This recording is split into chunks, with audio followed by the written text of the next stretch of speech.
What causes radiating lower back pain to the hip? If you have radiating lower back pain that goes into your hip, you may wonder what's causing it and what you can do to get it to go away. I'm Dr. Dave Candy, and in this video, I'm going to explain 5 different causes of lower back pain that radiates to your hip, as well as some suggestions as what you can do for it. Now, if you find this video helpful, give it a like and subscribe to our channel. We help people to stay active, mobile, and healthy without relying on pain medications, injections, or surgeries. So what is the most common cause of radiating lower back pain that goes into your hip? Well, the most common cause that I see in my clinical practice is actually from the joints in your lower back. And there are little joints that lie on each side of the spine at each spinal level called facet joints. And essentially those facet joints lie on top and kind of inside one another. And when you bend backwards like that, that jams the facet joints together. Likewise, when you bend to the side like that, that jams the facet joints on this side together. And when you bend this way, it jams the facet joints on this side together. Now, if you bend backwards and sideways at the same time, that really jams the joints together. And so avoiding end range backward bending positions, especially when you're under load. For example, if you have a bar on your back and you're squatting with a lot of arch in your back, that can really jam the joints in your lower back together. Now, those facet joints, particularly the lower facets, tend to radiate down locally in the lower back as well as into the hip. And so if you're getting lower back pain that radiates into your hip and doesn't go down the leg, then it's most likely, the most statistically likely cause of it is a facet joint dysfunction. Now, there are other things that can cause that as well. The second cause of lower back pain that radiates into the hip is an SI joint dysfunction. And your SI joint or sacroiliac joint is where the two sides of your pelvis join with the spine, and there's a joint on either side. Now, that can hurt because it's too stiff. It can also hurt because it's too mobile or hypermobile. And in many cases, there's some underlying hypermobility or excessive mobility in SI joint dysfunctions. For example, if you fall on your buttock, you may get the joint jammed up, but then when you unlock it, those ligaments have been sprained or strained, and there may be some excessive mobility there. Likewise, women who are pregnant or have recently been pregnant, their ligaments in their pelvis have to expand to allow the child to go through during birth, and so they can have some extra stretchy ligaments in their pelvis. And so they've got some extra mobility or hypermobility in the SI joints, which makes them prone to locking up at times. So if you do have an SI joint dysfunction, then you first want to decide, is it a hypermobile problem, meaning it moves too much, or is it stuck? Is it too stiff? So that's the second cause of lower back pain that radiates down into your buttock. Now, the third cause is actually from the muscles in your lower back themselves. And a lot of people don't know about this, but muscles in your lower back can actually cause referred pain into other areas. And a lot of the muscles in your lower back, your multifidus, which are the little muscles that run from segment to segment, your quadratus lumborum, which is the muscle that runs along the side here, your iliopsoas or your hip flexors, which actually runs from the front of your spine down into your hips. All of those have referral patterns that go locally in the lower back as well as into the buttock or into the hip. And so if you're having localized buttock and hip pain along with lower back pain, and again, it's not going down the legs all the way, then it's very likely that that could also be coming from a muscle dysfunction. Now, keep in mind that these things don't stand alone, that it doesn't have to just be a facet joint dysfunction or a muscle dysfunction or an SI joint dysfunction. You can, and most of the time do, have more than one of these problems going on simultaneously. Now, what's the fourth cause of back pain that radiates down into your hip? Well, that's actually a pinched nerve in your lower back, where the nerve roots come out of your spine through these little openings. And if you get that too narrowed, either because of a bulging disc or a herniated disc, or you've lost some height between your vertebrae, you have degenerative disc disease and those spaces get more narrow, that can press on the nerve. or if you have spinal stenosis, that can also push on the nerves in your lower back. But for some reason or another, if the nerves in your lower back are being pinched or compressed, that can radiate pain down into your hip as well. Now, with a classic pinched nerve in your lower back, most of the time that pain will not only go down to your hip, but down into the leg, and even a lot of times down into the lower leg and the foot. But if you're just having the very beginnings of that, if the nerve's just starting to get irritated, you may not have the full presentation all the way down the leg yet. So it's a warning sign that you should probably do something about it. Whether it is coming from the muscles in your lower back, or the facet joints, your SI joints, or the nerves in your lower back, having lower back pain that radiates to somewhere else is never normal. And so it is a good idea to get help for it, regardless of what the cause is. Now, the fifth cause is actually that you might have more than one problem. You might actually have a hip problem as well as a lower back problem.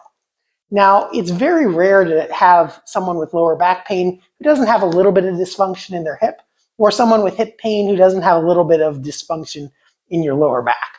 The way that those two areas work together functionally, if you have a problem in one, you probably have a little bit of a problem in another as well. But it is possible that, for example, if you have a weak hip and you walk like that, where your hip goes out to the side, that moves your pelvis up, and it can jam the facet joints together on the side, as well as overstretch the muscles in the outside of your hip. So if you have lower back to hip pain, you may also have two different problems. There's a back problem and there's a hip problem, but chances are very likely that those two problems are related to one another. So now that we've covered the various causes of lower back to hip pain, what do you do if you do have it? Well, largely that depends on what the problem is in the first place. So you first want to determine which one of those problems, or more than likely, which several of those problems you have going on, and which one is the lowest hanging fruit, meaning which one, if you treat it, is going to make the biggest effect right away and relieve your pain the best. So that's the first thing to do, is figure out what is the problem you want to address first. And keep in mind, you may have to address more than one. So if the problem is a facet joint, like I mentioned, when you lean backwards or when you lean towards that side, that jams those facet joints together. And so in order to do that, you want to, one, avoid getting into those positions. Now, a lot of people will, out of habit, tend to stand with too much arch in their back and just kind of lean back like that. Now, most people who do that actually aren't aware of it, so it is a good idea to either have someone look at you or look sideways at yourself in a mirror, or have someone take a picture of you, or even better yet, see a physical therapist who understands posture and can help get you in a posture that's ideal for your spine. But whatever you do, you want to make sure that you're not in this jammed backwards position where your arch is back, where your back is arched and it's jamming the facet joints together. So ideally, you want to roll your pelvis underneath a little bit, get your lower back flattened out, and that way the facet joints aren't jamming into one another and causing that pain in your lower back that radiates down into your hip. Now, if you have an SI joint dysfunction, I mentioned that it can be hypermobile, meaning it moves too much. It can also be hypomobile, where it's stuck. So if it's hypomobile and it's stuck, you need to get it moving a little bit better. And I do have another video on how you can do some self-corrections, or getting manipulation from a physical therapist or a chiropractor is something that can be helpful to get those joints unlocked. Then afterwards, you want to work on developing the stability in your trunk muscles. So your abdominal muscles, your glute muscles, your lat muscles, those all work together to kind of stabilize and compress the SI joints together so that they don't get stuck in those end range positions again. Now, for the third problem, for muscle problems, stretching is one thing that can be helpful, but you have to know which muscle is causing the problem. And there are a lot of different muscles in your lower back and hip region that can cause referred pain into your lower back, buttock, or into your hip. And so first you need to figure out which one of those it is. Some of those you may be able to find on your own just by moving around and stretching and seeing what feels good. Like if you're tight over here, stretching over that way may be good, or if you have tight hip flexors, stretching your hip flexors may be something that's helpful, but it is probably a good idea to get that assessed by a professional and find out where the actual trigger points that are causing your symptoms are. Some of them are a little bit deeper in places that you may not be able to get to on your own.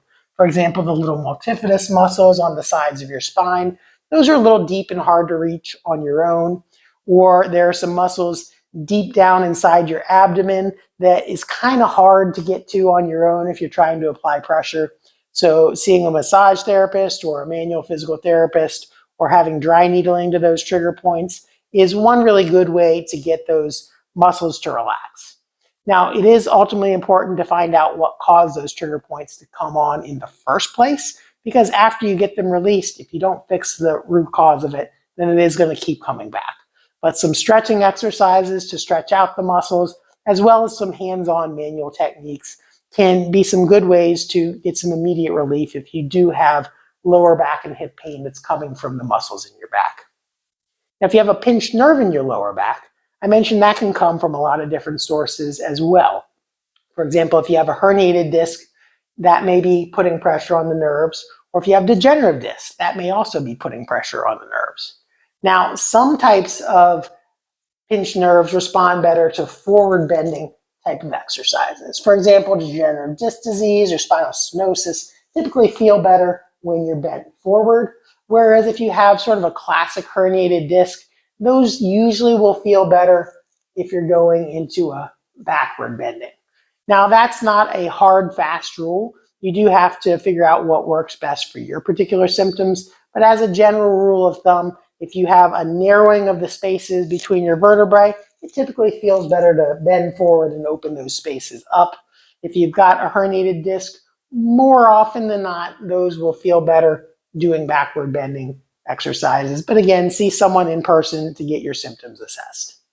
And then finally, if you have multiple problems going on, for example, you have weakness in your hip and it's also jamming the lower back together, you want to address the problem that's causing it. And that, in the example that I just gave, might be developing the strength in your hip muscles so that you don't overstretch the tendons and muscles on the outside of the hip and you don't jam the joints in your lower back together.